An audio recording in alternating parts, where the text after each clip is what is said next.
Sejam todos muito bem-vindos ao novo episódio do Zcast. Hoje eu e a Lígia temos o grande prazer de receber comigo, na verdade, o Ronaldo Kennedy, que é otorrinolaringologista também em PH, e ele hoje vai conversar com a gente sobre o zumbido e a música, porque ele tem uma afinidade aí com este tema e vem estudando muito minuciosamente aí tudo sobre música. Muito bom, Ronaldo, muito obrigada de ter aceitado aqui o nosso convite. Para a gente uma alegria enorme ter você aqui hoje. A gente já tinha tentado outras vezes, mas não tinha dado certo, mas eu fui insistente, porque eu Graças sei a que esse Deus. episódio vai ser super legal. Então, assim, é um tema complexo, mas vamos lá. É isso, bem-vindo Ronaldo, meu vizinho Obrigado. aqui. Assunto que, música é fascinante, né, eu acho que faz parte da vida de todo mundo, aos diferentes, tem pessoas que são apaixonadas pela música, outras nem tanto, mas não tem ninguém que não tenha, né, alguma história com algumas músicas, então eu acho que é muito legal quando a gente pensa na possibilidade de trazer, né, para um universo que tem tanto ainda que ser explorado, que ser entendido, que evoluir, a gente trazer algo que é tão do dia a dia, né. Então conta pra gente um pouco dessa sua afinidade, como a Sandra disse, e a gente vai discorrendo aí para Vamos poder lá. entender cada vez melhor sobre o assunto. Primeiramente, eu tô com a imagem linda aqui no meu computador, eu no meio de 2 mulheres maravilhosas, lindas, inteligentes.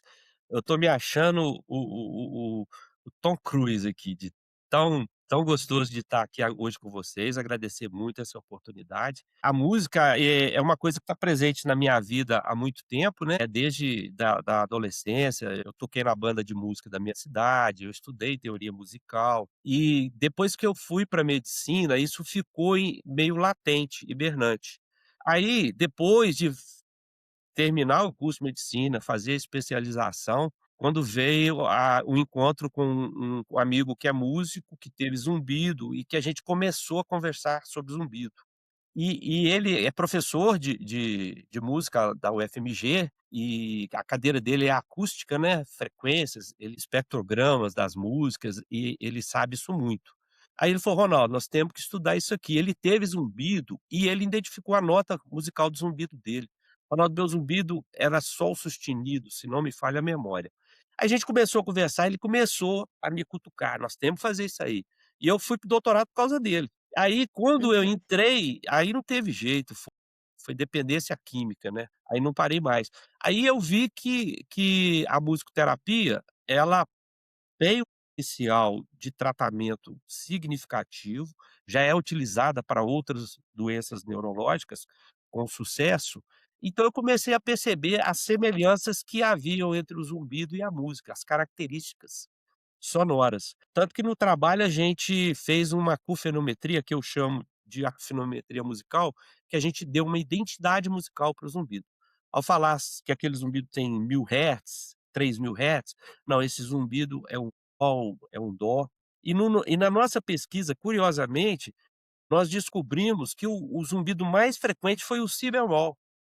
Olha que curiosidade. Que foi uma descoberta bacana pra gente. E a gente estamos aí estudando e tal. Mas a música, ela é uma arma que a gente tem, que a gente pode usar para o tratamento do zumbido. Mas até como um tratamento coadjuvante, potencializador, eu vejo uma associação TCC, terapia cognitivo comportamental, com musicoterapia, eu vislumbro isso como um potencial de tratamento bem significativo. Agora fico, um pouco eu sempre tenho os meus senões com música, daí vai ser até a primeira pergunta que eu vou fazer para você. Senão não no que você está falando, mas assim, como Uhum. existe uma associação muito grande entre memória, né, é o que a gente estava conversando antes de começar a gravação, né, de que a gente vai ouvindo músicas ao longo da vida, isso tudo vai sendo sedimentado na nossa memória, e daí a gente vincula muito música à memória, coisas que estão lá guardadas, né. Exato. Então, eu habitualmente não faço, porque assim, eu entendo quando você fala que pode ser terapia, mas eu ao mesmo tempo eu falo: "E aí, se a gente oferece para o paciente alguma música específica", se bem que ele pode dizer: "Olha, eu não gosto dessa música porque me remete a tal coisa". Mas eu não sei, assim, dizer, não tenho talvez conhecimento, adequado para isso, para dizer: "Ouça o que você", sei lá, o que pra você parece agradável e, né, isso. Então eu queria que você falasse um pouco disso, assim. Você foi brilhante na sua pergunta, que você tocou num ponto principal da musicoterapia. Quem escolhe a música? Quem escolhe a música é o paciente. Então, quando você se propõe a fazer um tratamento com música, o tipo de música, o estilo de música, é o paciente que tem que escolher, você não pode forçar ele a ouvir isso ou ouvir aquilo, entendeu? Então, esse aí é um princípio básico pra musicoterapia. E você tem diversas formas de fazer o isso. Eu, por exemplo, mais recentemente, tenho lido bastante coisa sobre enriquecimento sonoro. Uhum, Isso a gente já faz no Zumbido, né, já uhum, é uma orientação do enriquecimento sonoro. Então, por exemplo: "Ah, o que que eu vou escutar? O que que você gosta de escutar?". E eu li um artigo recente de 2020 falando que, estudo em gatos, né, esses tem mais estudos em animais, que quando você tem um trauma acústico e você faz uma estimulação sonora musical, no volume baixo, normalmente uma música, mais tranquila, mais relaxante, e você consegue, diminuir a intensidade com que essa perda vai evoluir.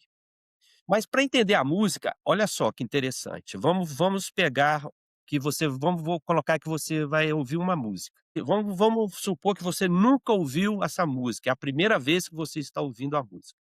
uhum, A primeira coisa que ela vai fazer com você é ela vai despertar você se você gostou ou não gostou dessa música, se aquela sonoridade é boa para você ou não é boa para você.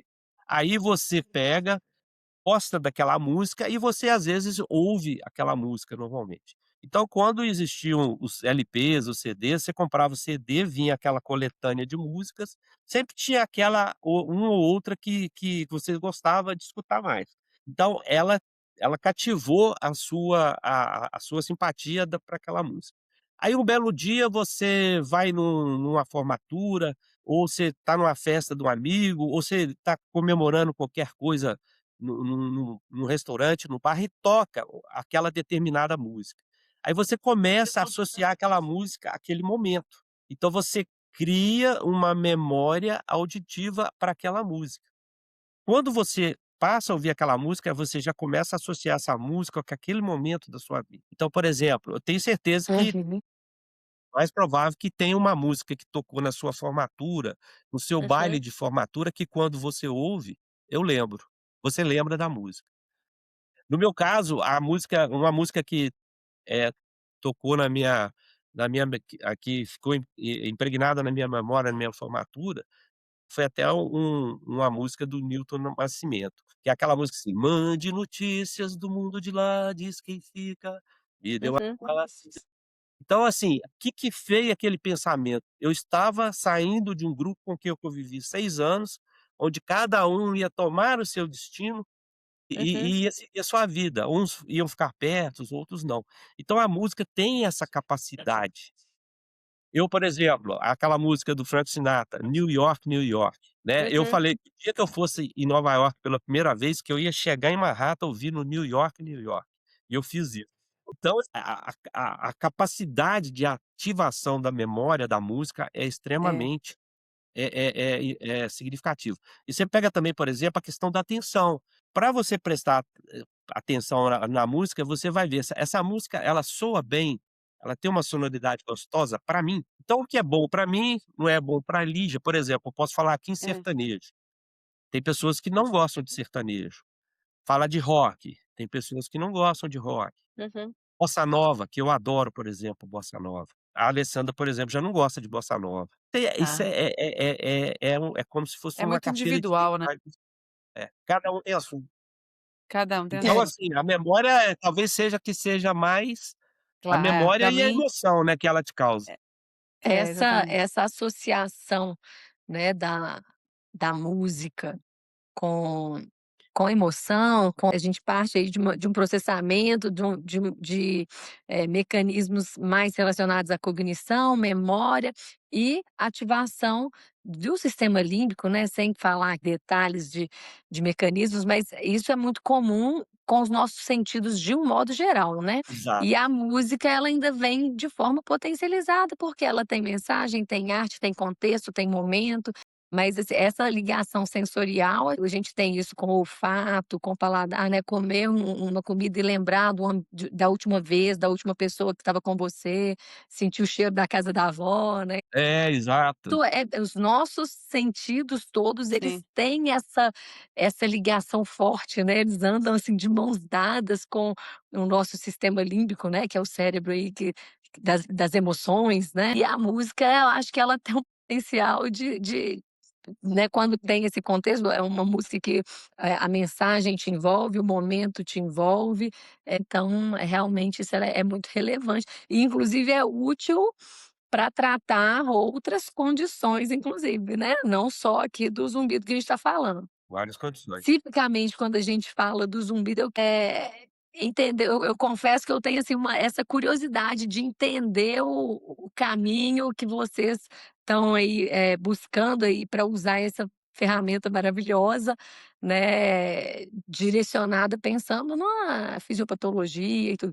E antes de passar para frente, de aprofundar nisso, eu fiquei com uma dúvida. Hum. Quando você falou sobre característica do zumbido relação à nota, esse zumbido que você quis dizer com isso? Eu não entendi, explica um pouquinho melhor.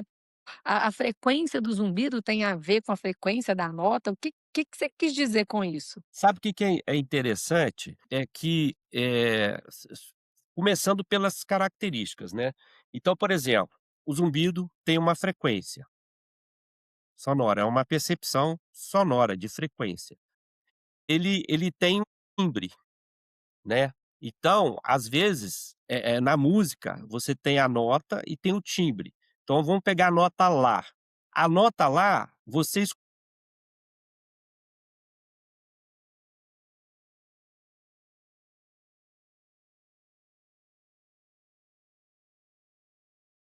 Uhum,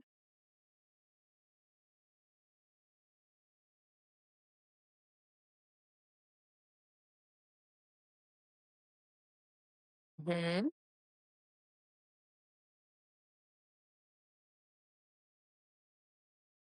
né. Agora, que é o ponto X da questão do zumbido com a música, tá na frequência.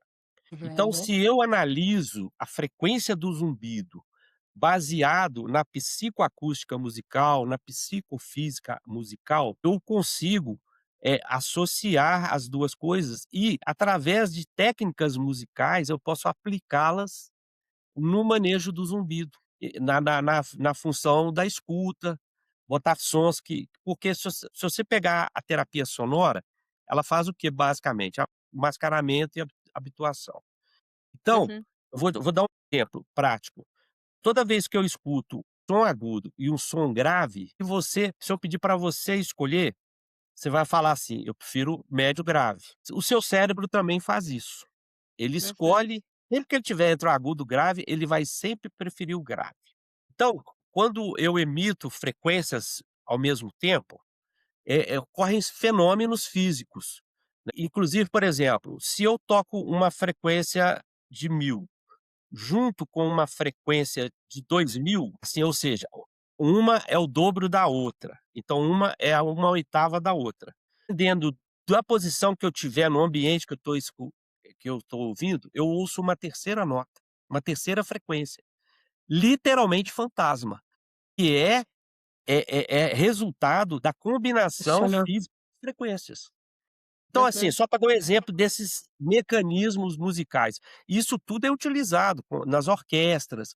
Quando você monta uma orquestra, os instrumentos têm que estar localizados de acordo com tudo isso, para que uhum, você receba de melhor forma possível o que você está ouvindo, né. Uhum, uhum, E existe na música uma coisa que chama série harmônica. São frequências que são múltiplas entre si. F, 2F, 3F. Frequência 1 é a primeira, a 2F é 2 vezes a primeira, a 3F é 3 vezes a primeira. Isso é uma série harmônica, física. Só que quando você trabalha com a frequência, eh com essas frequências múltiplas entre si, você tem uma série harmônica musical, ou seja, Quando você vai compor uma música, você tem que usar essas notas para que você consiga efeito agradável sonoro para isso, Uhum. entendeu? Se eu saio disso, eu saio da música tonal. Olha só, nós temos o conceito de zumbido tonal e zumbido atonal. Nós temos a Uhum. música tonal e a música atonal. Então, uma hora de curiosidade no YouTube, digite lá música atonal e escuta para você ver que loucura que é. Deixa eu Então a colocar questão logo. aí é de harmonia. Então quando você pega esses conceitos, aí você vai pegar as músicas também. Por exemplo, a gente sabe que existe o efeito Mozart. As músicas, as composições de Mozart têm um efeito, neuromodulador, de estimulação cerebral muito grande. E é o autor que está mais estudado, tanto que existe esse conceito de efeito Mozart.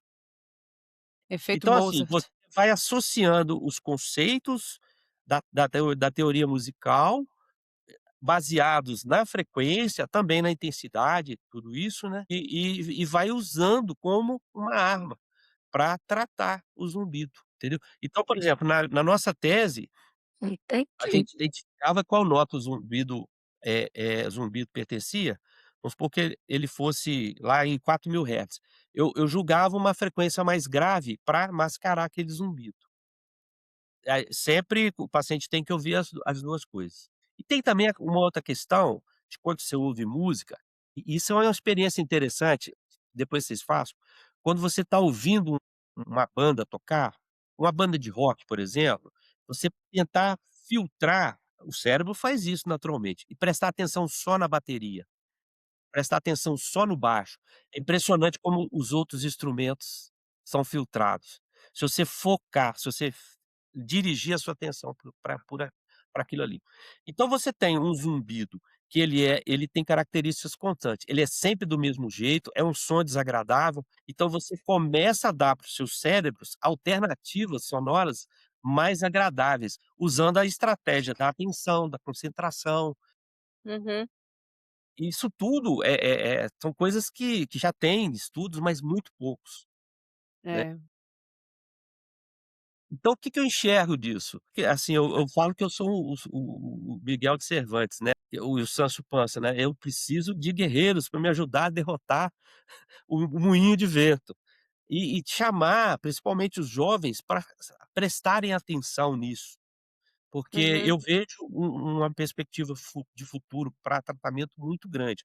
E confesso para vocês, olha, tô iniciante aqui, tô no Uhum. pré-primário, e quando eu vejo tanto de coisa que eu posso aprender, aí eu fico assim: "Deus, deixa eu chegar até os 100 com lucidez para me aprender mais um pouquinho". Mais tempo, né. Agora você com esse conhecimento que você foi adquirindo aí, Ronaldo, começou tipo, como se fosse mesmo de forma informal, introduzir isso terapeuticamente com os pacientes, não? Para ver o que que você ou não? Só para No você meu ter dia a sensação clínica, sabe, assim, aquele feeling, né. é, eu já pratico isso há algum tempo, né, off-label. Eu hoje eu falo para você o seguinte: primeiro, aconselhamento, isso aí não tem o que Né, não questionar. existe discussão, é Não, inquestionável. não tem papo, né. Segundo, acolhimento. Se Uhum. se não tiver acolhimento também, para mim, não vai para frente. E hoje eu uso o enriquecimento sonoro, onde eu explico para o paciente isso e falo para ele. Aí eu falo assim: "Que tipo de música você gosta?". Quando falam música clássica, aí eu ri meu sorriso vem até aqui. Tá. E alguns pacientes praticam e isso ajuda a amenizar. Da mesma forma que quando você faz o aconselhamento bem feito, que é baseado na TCC, você que pratica TCC com maestria, o tanto que esses pacientes melhoram, sem medicação, sem nada. E por isso que essa questão da associação da música e do CCC, eu acho que eu quero estudar isso ainda, quero tentar fazer alguma coisa sobre isso. Eu acho que isso aí seria uma arma a mais que nós teríamos para nessa batalha contra o zumbido aí. Agora, isso junto com a intensidade, né, então, assim, tem que ser uma música que o paciente tenha afinidade, no sentido do Ele gostar, goste.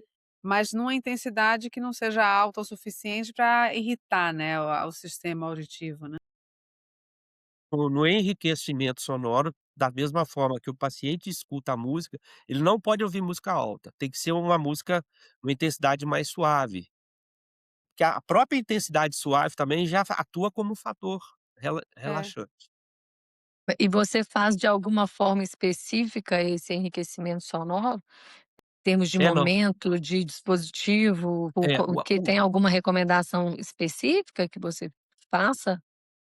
assim, a gente tem que ver a logística diária da pessoa, como é que é o dia a dia dela. Mas sempre que pelo menos uma vez ao dia ou 2 vezes ao dia, ela tire isso como um exercício.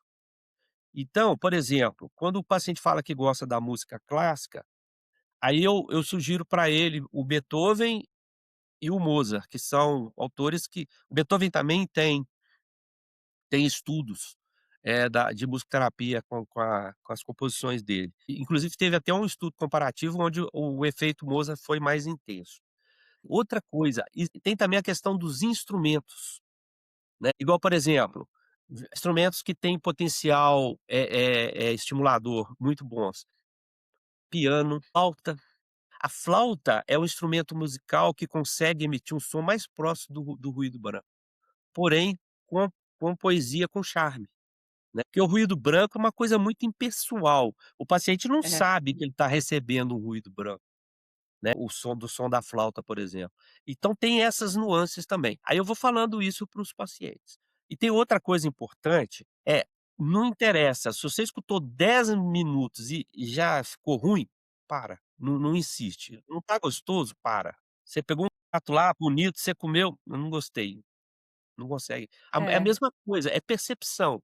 É individual, verdade. é de cada um. Uhum. Eu faço com os meus pacientes, eu dou meu WhatsApp e peço para eles, pra gente conversar sobre isso, qual música que você gostou, e aí eu vou tentando, pegar os conhecimentos que a Uhum. gente tem, né, que ainda não são muitos, mas já ajudam para poder, ele fazer uma playlist agradável para ele. Entendeu?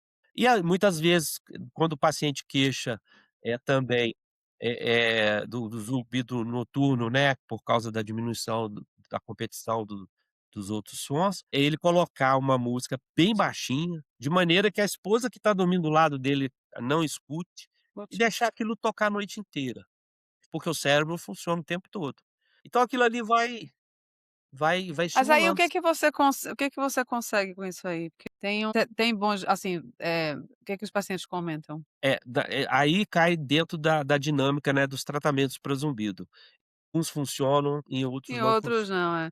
É porque Não tem é não é uma nenhuma não é nenhuma opção, nenhuma opção sim, terapêutica sim. milagrosa, ela está totalmente dentro do contexto. Porque Aham. depende muito do paciente, eu falo com o paciente o seguinte, às vezes pra gente fala assim: "Você é a minha última esperança".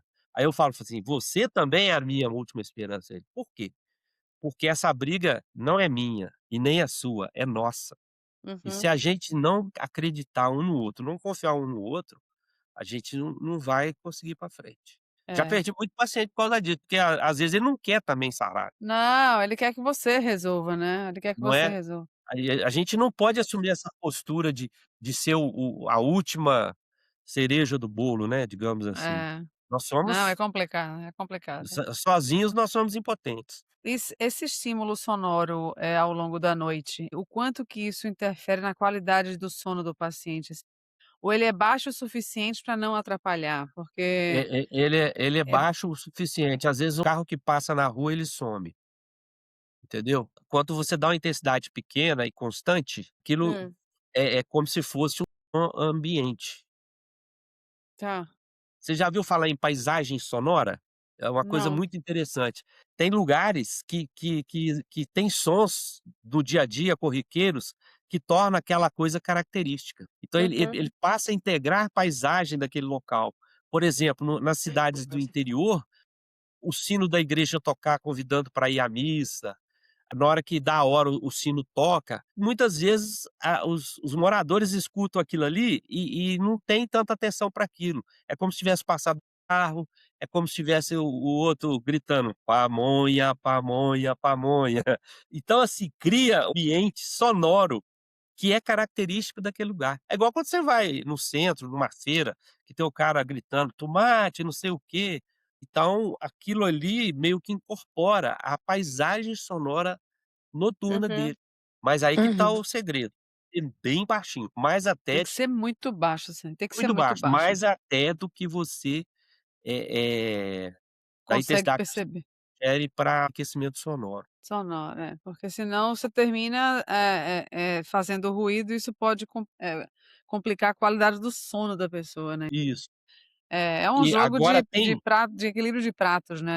é, e e às vezes mesmo essas pequenas intensidade pode o paciente não dá conta, Isso, temos um perdemos um é. comprimido aí, Sim, é. medinho aí para poder, mas assim, a maioria das pessoas e é interessante, meninas, é que muitas vezes os pacientes contam para mim espontaneamente, estrategicamente, eles descobrem isso e começam a fazer isso, intuitivamente. É, Uhum. eu ia falar sobre isso agora também. Eh, eu até tinha mais costume, assim, de recomendar sempre, enriquecimento sonoro do ambiente como recurso, assim, tipo, eu ensinava, né, para todo mundo, assim, lógico que para quem achasse que fizesse sentido fazer hoje, eu não recomendo, assim, de rotina mais tanto, mas, alguns pacientes já vêm com isso, assim, intuitivo mesmo, já chegam usando e falando assim: "Eu só estou conseguindo dormir se tiver cuido, ou fico ali buscando, isso alguns pacientes trazem, aí eu sempre tenho cuidado de ajustar, né, de orientar de que forma que isso pode ajudar, como que deve, como que não deve ser feito, então aí eu ajudo, né, bom, se isso é bom, se isso te ajuda, você já vem usando, vamos aqui, é um recurso sim.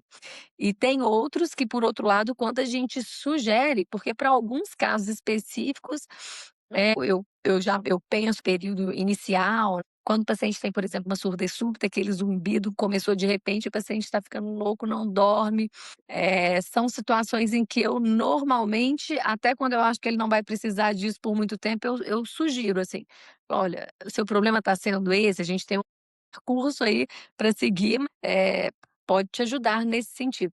E tem pacientes que quando a gente fala sobre mais um ruído, por mais que ele seja, escolhido, agradável, Deus me livre de ter mais um, barulho, né.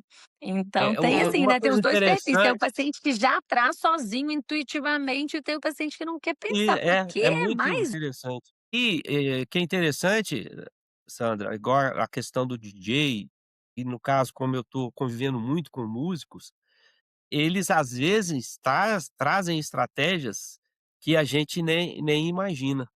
Então, no caso do Uhum. enriquecimento sonoro, primeira consulta, o paciente não fez nenhum exame e tal, normalmente é um zumbido mais recente, aí eu já entro com enriquecimento sonoro. Fala: "Você vai fazer o exame, mas enquanto isso, nós já vamos começar a agir". Então, Uhum. isso o paciente se sente bem, fala: "Ó, já estamos tentando fazer alguma coisa". É nunca Uhum. prometer que você vai resolver, né, a Não, gente é. vai tentar ajudar e tal. E aí ele vai e faz os exames, e o que é legal, quando ele volta com os exames, ele já te dá o feedback do efeito Uhum. que o enriquecimento sonoro fez para ele. É. Aí você vai ver, aí você vai falar: "Então agora vamos tentar a música tal e tal", e você vai buscando o caminho, e o paciente vê: "Não, esse doutor realmente está querendo me ajudar". E aí Não, é. ele fica mais estimulado a buscar, uma resposta melhor, uma melhora da intensidade, da percepção do zumbido. É que fala uma maneira de porque assim, o duro do zumbido é assim, cada vertente envolvida nele vai ter o seu papel, né. A gente está falando aqui da participação da audição, né, o quanto que a audição pode ajustar e ajudar o paciente do ponto de vista, terapêutico mesmo, ou seja, de reparo, de reordem, reorganizando isso, atenção, reorganizando percepção, né. E tem o olhar, isso aí, psíquico cognitivo, né, então é muito e eles se conflitam. O duro é que nesse ponto específico da terapia do enriquecimento sonoro, eles se conflitam, porque eles podem ser complementados, porque isso não vai atrapalhar, né, que foi o que você falou, né, se ele talvez seja muito interessante o resultado que o paciente vai ter, quando ele for abordado do ponto de vista psíquico e acrescentado com a musicoterapia, né. Tudo com padrões talvez mais adequados em relação à musicoterapia, né. Mas o olhar que é negativo, por isso que briga, como se fosse um conflito, que o olhar, da psicologia, né, da participação psíquica do paciente no zumbido, fala-se da palavra enfrentamento, que você tem que estar em contato com a coisa que dói mesmo, que seria o caso do zumbido. E se você usa alguma coisa que seja barreira, que funcione como barreira, isso vai afastar você de enfrentar de fato o zumbido, né. Ou seja, aí isso se conflita, porque daí é aquela coisa, eu concordo totalmente aí com o que a gente está falando. Então, assim, o enriquecimento sonoro ele dá um alívio, assim, brutal para o paciente, né. E quando ele encontra de fato ali uma música, um som qualquer que seja que conforte ele, e ele né, assim, o duro, que daí vem a crítica como se fosse do ponto de vista psíquico, é quando ele não tá com aquilo. Então se ele não tem aquilo lá, ó, aí o que que vai acontecer com o paciente? Que daí ele pode entrar em sofrimento por conta disso, né. Então É, o olhar psíquico para o enriquecimento sonoro é de que ele funciona como um mecanismo defensivo. Então, só que daí é aquela coisa, eles têm uma argumentação que podem se conflitar, mas não é errado a gente também dizer que eles se complementam. Então é bem confuso, né, é difícil. É aquela difícil. coisa, é um a um, né, Sandra? É paciente É, é um a paciente. um, é um a um, exatamente. Agora eu sempre falo com o paciente, qualquer momento, se você escutou 5 minutos, ficou ruim, para, para e não faz Uhum. mais. Vamos reavaliar. É porque é inócuo, né, ele não vai causar É, lesões, não é, não, nada, muito pelo contrário. é muito pelo contrário, Uhum. então É. não tem dano com a música, não existe dano, né. Nenhum, totalmente. Eu tendo também a ter esse olhar, quando o paciente já traz, já se mostra aberto, eu já: "Opa, se te interessa, é agradável, faz sentido, vamos". Se tem qualquer, né, demonstração aí de que de resistência mesmo, por introduzir mais uma coisa, eu já tenho mais cuidado. Mas é interessante aí a gente pensar uma forma mais, direcionada de usar aí a música como um recurso, né, que a gente possa aí medir e tal. De um modo geral, eu tenho aqui o contexto do enriquecimento sonoro e que eu sempre tenho esse costume de sugerir algo que seja agradável, né, de não ficar ali inclusive, uma coisa que eu sempre, oriento muitos pacientes que buscam, seja por recomendação minha, seja porque já vieram de outro profissional ou busca própria mesmo, evitar aqueles ruídos ali que são, eh que não tem né, que não são, né, não sejam, musicais e que não tenham ali uma sensação confortável, porque às vezes ele está ali como se fosse ali um remédio, alguém falou que aquilo é bom e ele está lá, e ele fica focado, deixa eu ver o que que isso faz com o meu zumbido, e ele fica lá na atenção no zumbido, e procurando o ruído que vai ser bom. Então, naquilo ali, para mim, já acende ali uma tensão, um alerta, uma paciente começa a medir. Quantos pacientes chegam aqui já tendo feito a cofenometria? Ele sozinho baixou lá um aplicativo para medir a Uhum. frequência. Espera aí, é aqui, cheguei. Então, tá aqui, ó, É. esse é meu zumbido. Isso para mim é uma baita ativação, né? E o que a gente quer é o contrário, a gente quer o efeito do som, no caso, a música, para trabalhar na desativação do ruído que é o zumbido, que é o desagradável, que ele não gostaria de estar, né, ali prestando atenção. Então isso do próprio paciente estar ali envolvido nessa busca em parear o zumbido ou mapear o zumbido e mapear esse som, isso às vezes me preocupa um pouco por esse motivo.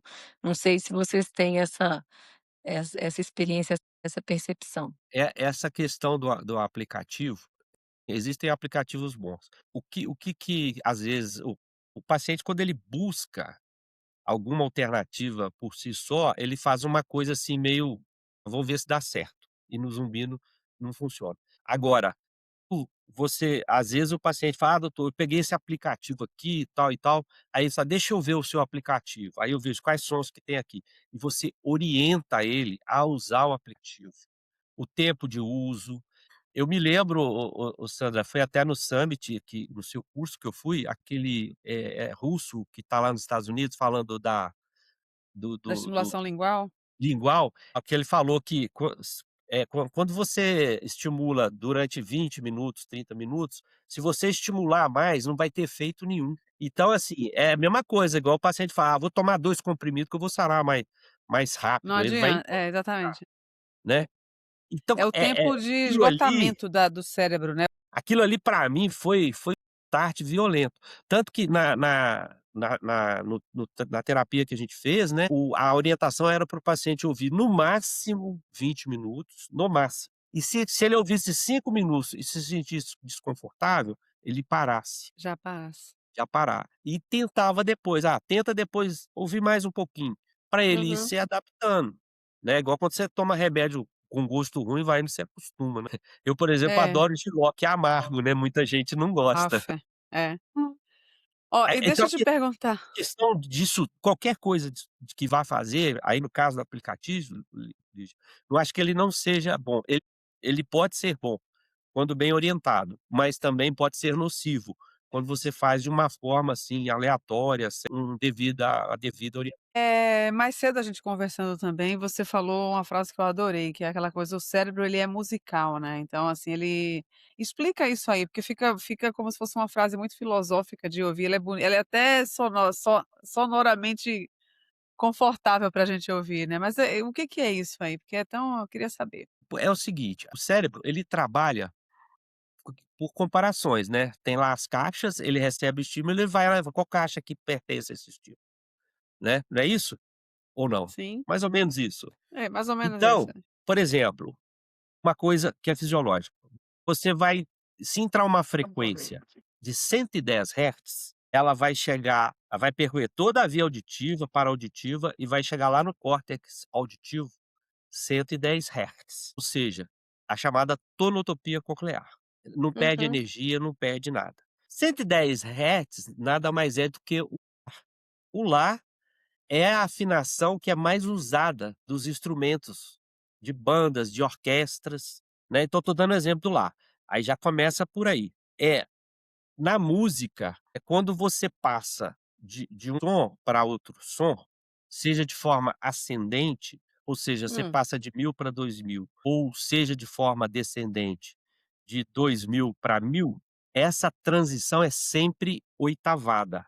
Então ele sempre vai fazer essa transição matematicamente dessa forma. Mas ele não vai dar essa continha certinha não, vai ter um delay aí pequeno que não vai afetar em nada, que você vai escutar normalmente. Então, você pega, por exemplo, você sai de uma frequência de 110, que é um Lá, para uma frequência de 220, que também é um Lá, mas na oitava seguinte, né, é o dobro da outra. Hum. Ele vai deslocar 3 a 4 milímetros da membrana basilar. Agora, isso não importa para ele se ele vai passar de 100 para 200, de 1000 para 2000 ou de 10.000 para 20.000. Ele vai sempre ser 3,4, vai ser sempre F e 2F, independente Hum. da altura da frequência. Aí tem uma coisa, agora voltando lá na série harmônica que eu expliquei para vocês, que tem que as notas são múltiplas entre si, 110, 220, 330 e tal. O primeiro harmônico, né, ele é chamado de nota fundamental. Toda frequência que a gente interpreta, a referência do cérebro é a nota fundamental, é o primeiro harmônico. É o 110, entendeu. Tanto que existem experimentos que às vezes você não está ouvindo o 110, você está lá ouvindo o 660, mas o cérebro entende que você está ouvindo aqui é o 110. É aí que ele consegue, decifrar aquela questão da ascendência. Você passa do dó para o ré, do ré para o mi, você volta do mi para o sol. Aí já entra a questão da microaudiometria, que você na audiometria convencional, nós trabalhamos com seis tons. Aí eles já vão trabalhar com 12, melhor dizendo. A gente trabalha são 7 notas, né, dó, ré, mi, fá, sol, lá, si, dó. Entre elas tem os semitons, então 12 nó, seriam 12 frequências. A microaudiometria, ela trabalha com 67, são os microtons. que estão Uhum. entre semitom e outro, ali tem várias frequências. Sim. Então, o cérebro ele entende tudo isso dessa forma. E isso acontece também da mesma forma com a palavra, quando você ouve uma palavra. Tanto Uhum. que tem as chamadas línguas tonais, né, da maneira que a pessoa entona, o japonês. Aí, às vezes, ele fala a mesma palavra, mas a entonação dá uma interpretação cognitiva diferente. Uhum. Então, assim, quando você pega o conhecimento que você tem físico, de frequência, e associa aquela frequência a uma nota musical, o processo de interpretação é totalmente musical, dentro da psicoacústica musical, da psicofísica musical. Você consegue fazer essa analogia, essa interpretação. Eu não sei se eu consegui me Não, explicar. é difícil, mas já que você falou da microaudiometria, né, porque daí é isso, é um exame novo que está entrando aí no mercado bem aos poucos, né, a gente tá ainda tentando entender o que que é isso, né, então aquilo faz sentido, né. Faz. É por isso que quando eu vi, eu fiquei doidinho. Aí eu, como diz o outro, eu pulei no pescoço do Daniel. Aí eu falei: "Não, eu quero estudar isso aí, vamos fazer tudo lá em BH", aqui em BH no caso. Aí ele falou: "Ah, o Hector tá fazendo", eu já fui: "Ô Hector, vamos fazer junto esse negócio aí". Faz nossa, vai Fazer ser em Belo lindo esse Horizonte, trabalho de fazer em São vocês, vai ser Paulo. lindo. Eu te falo o seguinte, na É. minha opinião, o embasamento do ponto de vista de frequência, de musicalidade, tá tudo dentro do meu raciocínio que eu usei para fazer a minha tese. Agora, tem que ver que vantagem que isso dá, em relação à audiometria convencional. É, Eu eu acho trabalhar que com mais vai frequência. ser eu acho que vai ser mais topográfico, assim, eu estou entendendo que vai ser É, mais para auxílio exato, topográfico, entendeu. exato. Então é a tal da perda da audição oculta, sabe.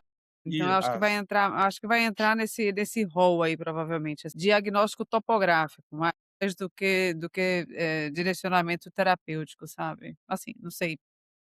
dito é que isso ele ainda talvez vai ser mais útil ainda com relação à confinometria. Sim, sim, sim. Eu acho que ele vai ajudar mais nisso, Ele vai ser um facilitador, na verdade, para facilitador. facilitador para confinometria. Ele vai Porque ser um na facilitador. na confinometria musical que a gente fez, ao invés da gente apresentar uma frequência, porque que acontece? Você dá o 1000 e o 2000, certo? No audiômetro. Ali tem uma oitava, 2000 é o dobro de 1000. Então aquilo ali é uma oitava física, é uma oitava musical. O audiômetro, sabe qual a nota que tá no audiômetro, a série dela? É o Hum. si, é a nota si. Você tem o si2, que é a segunda oitava, o si na quarta oitava. Oitava é o seguinte: dó, ré, mi, fá, sol, lá, si, dó, segunda oitava. Dó, ré, mi, fá, sol, lá, si, dó, terceira oitava. E vai infinitamente. Quanto mais para longe você vai, 2, 3, 10, mais agudo fica. Então, o si10 é um si na 18ª, ele é agudíssimo, ele deve estar lá nos 12.000, 18.000 hertz, mas é o mesmo si que começou cá embaixo, que é a nota fundamental, que é a base de entendimento do cérebro para as frequências. E deixa eu te perguntar outra coisa.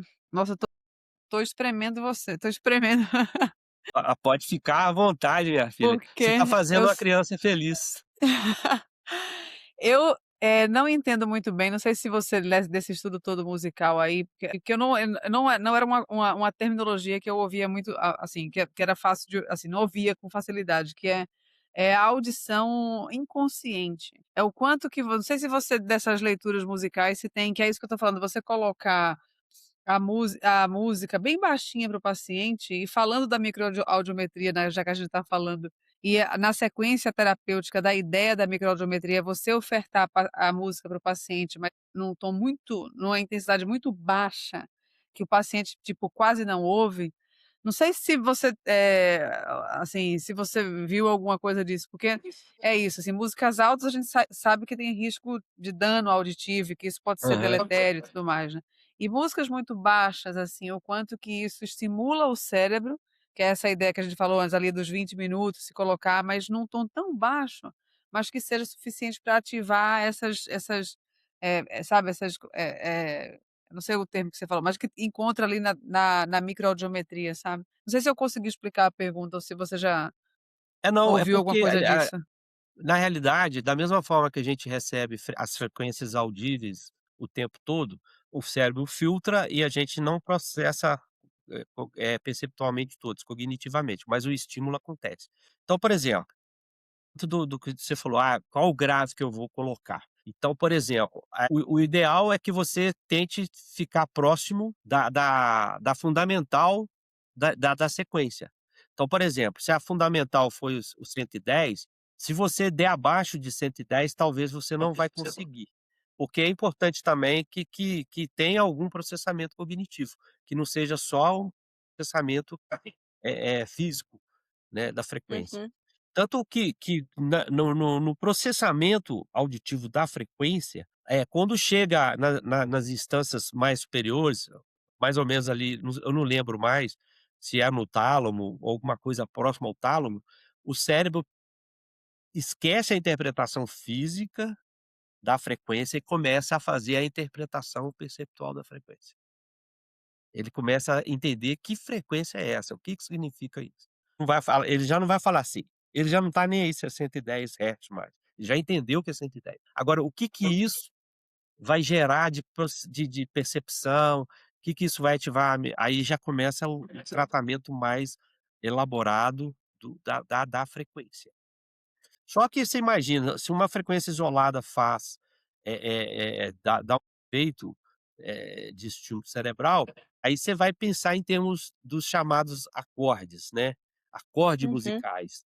Então, por exemplo, você pega o dó maior, o acorde de dó maior é dó, mi, sol, são 3 notas.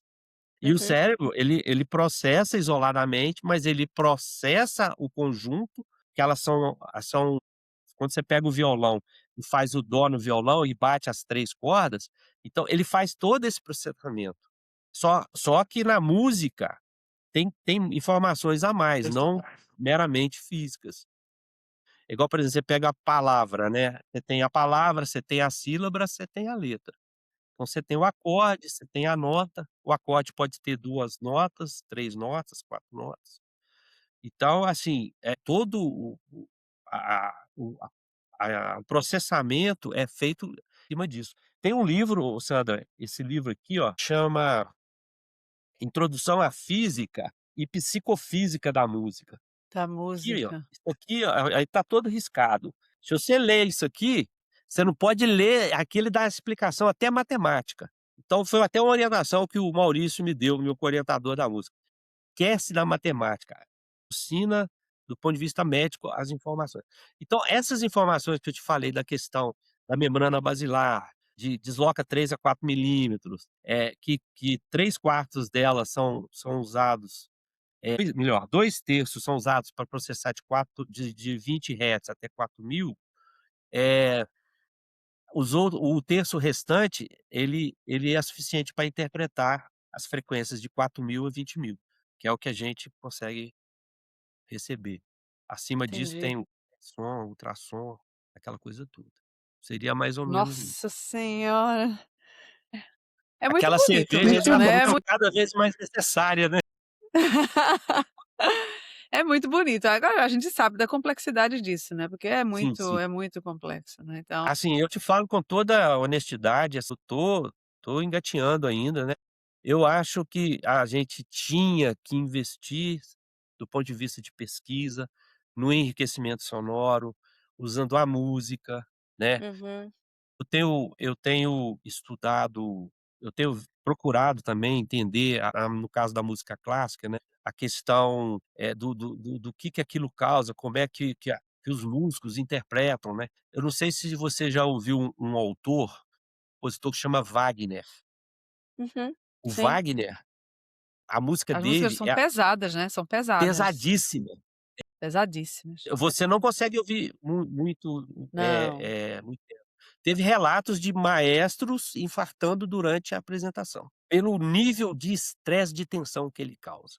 mas é Então você muito, pega, Wagner não dá pra ouvir, não dá pra ouvir, era a música predileta do Hitler. Toda a trilha sonora do nazismo é Wagner, é o Wagner. eu nem sabia disso. Veja bem, né, assim, a música, olha só o que que é a música, você começa, olha só: "Parabéns pra você". nesta data querida, tô criando a expectativa. Muitas felicidades. E agora, o que vai acontecer? Muitos anos de vida. Aí você relaxa. Parabéns, tudo bem. Então o Wagner, ele vai só Só subindo e vai te subindo. deixando cada vez mais tenso, entendeu? Daí a questão da música, né, que tipo de Uhum. música escolher. Assim, já vou até falar, em musicoterapia jamais use Wagner, já está É, sim. contraindicado para todas as possibilidades. Todas as possibilidades, é. Eu Nossa, que eu o curioso. Terapia de pensamento choque. hein? É, é, Só se for terapia de choque. Ah, é. pode ser, né.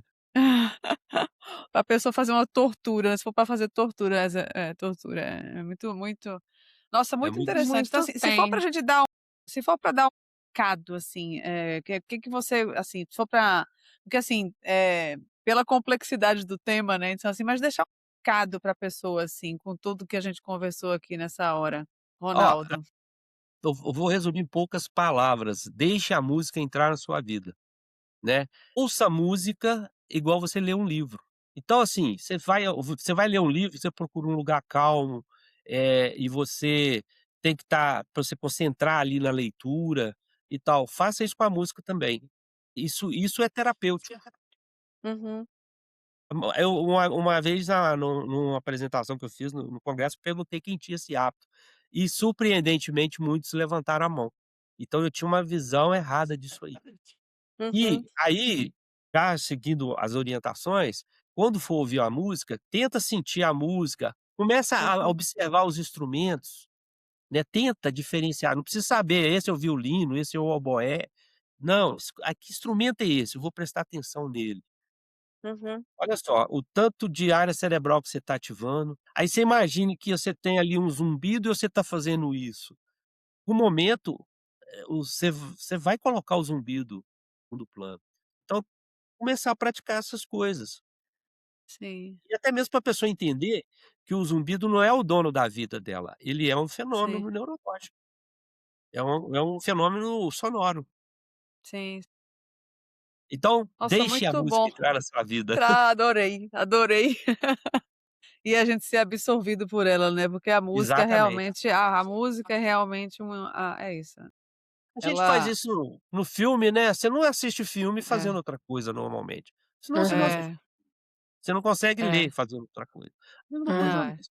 Tudo Foi. bem, vai limpar a cozinha, vai dar uma Nossa, faxina na casa, bota lá um pagodão, uma coisa que você goste, que te faça feliz. Ótimo, excelente, altamente terapêutico, né. Não só para o zumbido não, é bom para a alma, é bom para o coração. É igual, por exemplo, é, você pega a música clássica, ela é introspectiva, ela sempre vai te jogar para dentro. O é, axé, o samba, você quer explodir. é o contrário, né, o Então a movimento música, contrário, né. ela te leva a essas sensações.